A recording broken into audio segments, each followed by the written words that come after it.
So years ago, when I was going to be ordained, I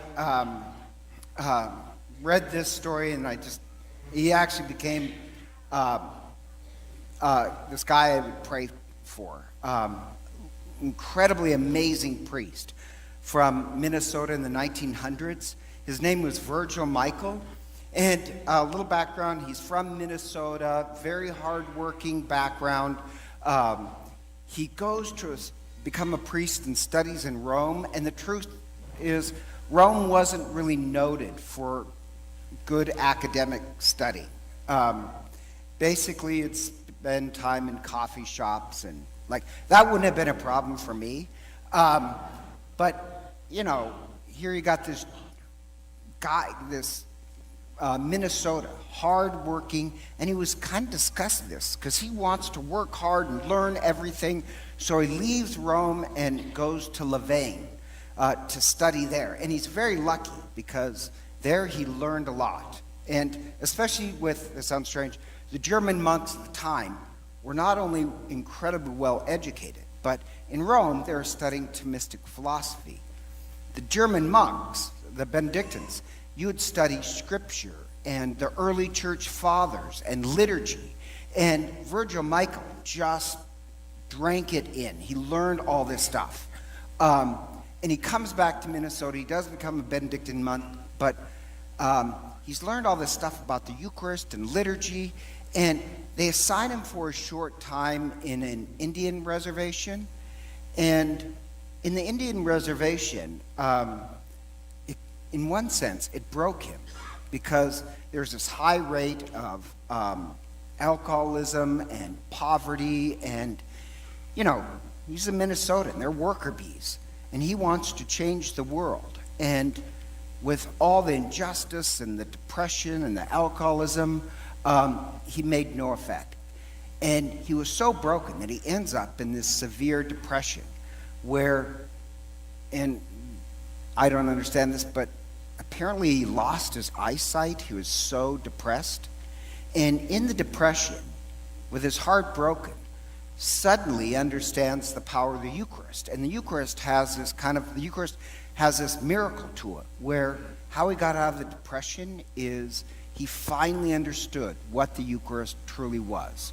I mean, he understood academically with his years of study, but this miracle happens, and the bread of life is a thing that allows him to love more than there is hate in the world, to be this unstoppable force of justice in a broken and corrupt world. And so Virgil Michael, till the day he dies, becomes this huge force for justice in the world. His name is connected with the theme of Eucharist and social justice. But in the 1900s, they didn't have the phrase social justice. They called it love. He becomes this great force of love. And oddly, the depression is kind of the best thing that ever happened to him because it woke him up to the power of the Eucharist, to become this unstoppable force of love. And I mention that story because it's the same as the first reading, in a way. The first reading, you have the prophet Elijah, and Elijah, he is fighting the battle against the pagans and the corruption of the state. And Elijah is right. Being right doesn't really matter. He's right. And before this ceremony, you have to know, before this reading, you have to know, he gets in this fight with the corruption of Jezebel, and he says, okay, let's have a test. We'll have the pagan priests pray on one side, and I'll pray on the other. And whoever can start the fire wins. And so the pagan priests and their Jezebel's henchmen, and they're praying and screaming, and Elijah it's actually kind of a funny scene because Elijah laughs and he says, well, maybe your gods are going to the bathroom. You should yell louder. And then it's Elijah's turn. Elijah says, put 7 buckets of water on the wood. And then Elijah prays, and out of nowhere, this lightning comes and strikes the fire, or the wood, and the wood catches on fire. He's won. And Jezebel doesn't like that, so she orders him killed. So it's just kind of funny. Like, he won, but he's running for his life. and he can only run one day. The army is after him, the popo are after him, Popo's, I just found this out last year, Popo's a nickname for the police. Have you guys ever heard of that? See, I'm a little slow. Anyhow, the popo are after him, and he just, in this depression, he lies down and really just prays to die. Just, God, let me die. And what God does is send him, and think what this means. I mentioned this last week. Sends an angel with this special bread. Sends him this bread from this angel. And the angel wakes him up and orders him to eat. Then actually wakes him up a second time and says, no, you got to eat more. Suddenly, with this bread, he is so strengthened. He's no longer depressed. And he walks 40 days, day and night, straight to the mountain of God. So just to break apart the symbols, so this bread gives him the power to face the injustices of the world and not be depressed. This bread gives him the strength to love more than there is hate in the world. He's no longer concerned about winning. He's concerned about becoming this force of love and justice, just like Virgil Michael. And so breaking this apart, when it says he walked 40 days and 40 nights, 40 in the Bible means a lifetime.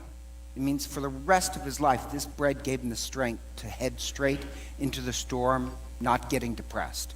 The mountain of God, that's a symbol. Heaven is also pictured as the mountain of God.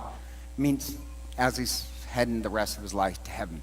The bread, and I mentioned this last week, I know a lot of people fall asleep, but in the Bible, you have the bread from heaven, the living bread, the bread of the angels. All of them are the same thing. You mentioned bread of the angels because in heaven, it's a Jewish belief that on this altar in the temple in heaven, there's the living bread, and Michael the archangel and all the angels around the bread service the bread. And it's called the living bread or the bread from heaven. And that's why if you go to our adoration chapel, there's a statue of Michael the archangel in front of the Blessed Sacrament, because in the ancient belief, the angel serves. So the angel who comes with the bread, it's the bread of the angels. It's the living bread. It's a foreshadowing of the Eucharist. It's the story to us that there's this prophecy. The living bread, the bread from heaven, will come back with a Messiah.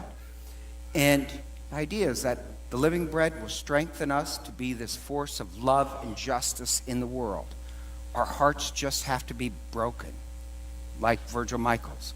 And this is like the major theme in the Gospel of John.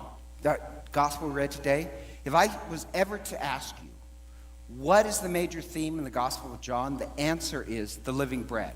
And I'll explain that. And each Gospel is structured differently.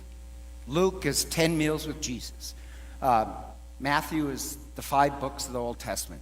The Gospel of John is structured, and I know this gets boring, but I love this stuff. It's structured in what's called a chiastic structure. So a chiastic structure is a pyramid. It was an ancient way of writing. You know how we always put the important stuff at the end of the letter? You know, like, dear so-and-so, it's so nice to see you. Please pay or we're going to send you to collections. The Greeks did it differently. You would put the most important part of the letter at the very, very top. And it's easy to figure out because in a chiastic structure, there's 2 of everything. So in the Gospel of John, or 2, if it's not the same story, it's similar words. So on this side of the Gospel, this being the beginning of the Gospel of John, Jesus will heal somebody. On this side, he'll heal somebody, once again, of their blindness. On this side, he'll heal somebody of their deafness.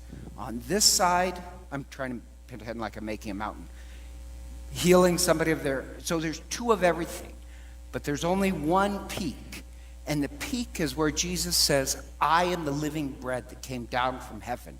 You must eat my flesh and gulp down my blood, or you have no life within you. And the idea of the chiastic structure is this.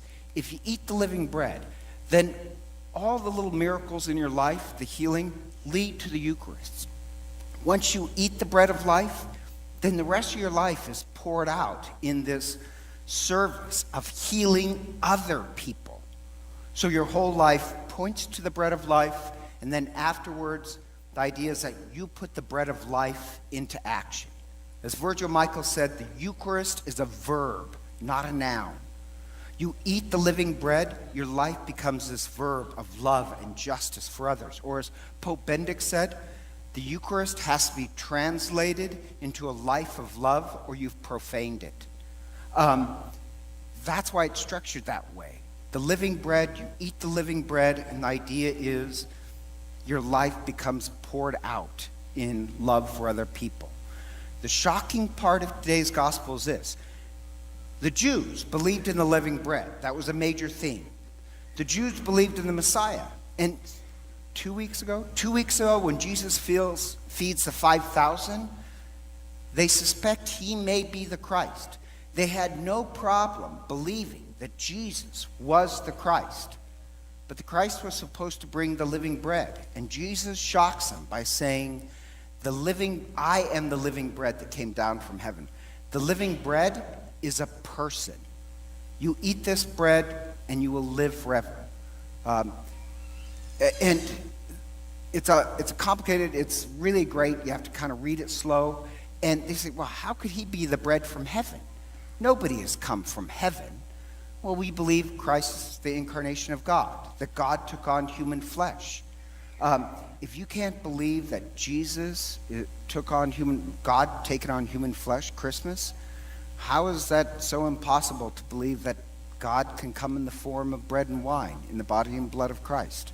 He can do anything. But the idea of the living bread is this. You eat the living bread, your life is to become this force of love for other people.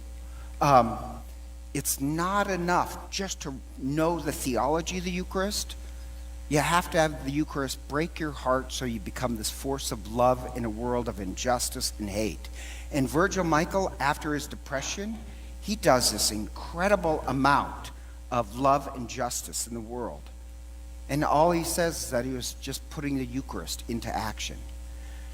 You know, somebody who was just about to get ordained, I prayed and prayed to Virgil Michael that he would intercede and help the Eucharist break my heart to convert me into a life of love. I know I have a long ways to go.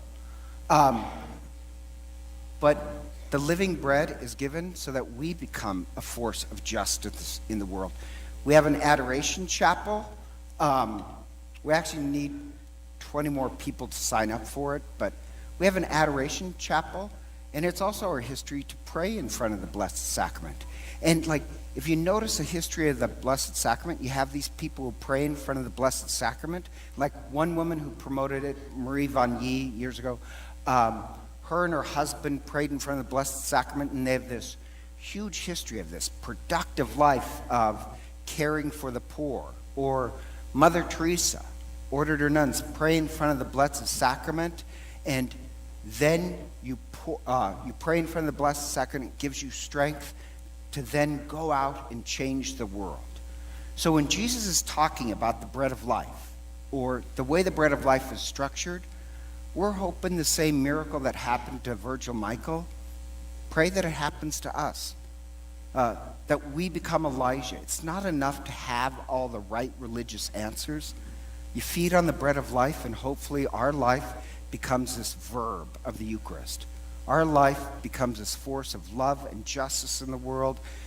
And despite how broken and corrupt and violent the world is, we become the force of life.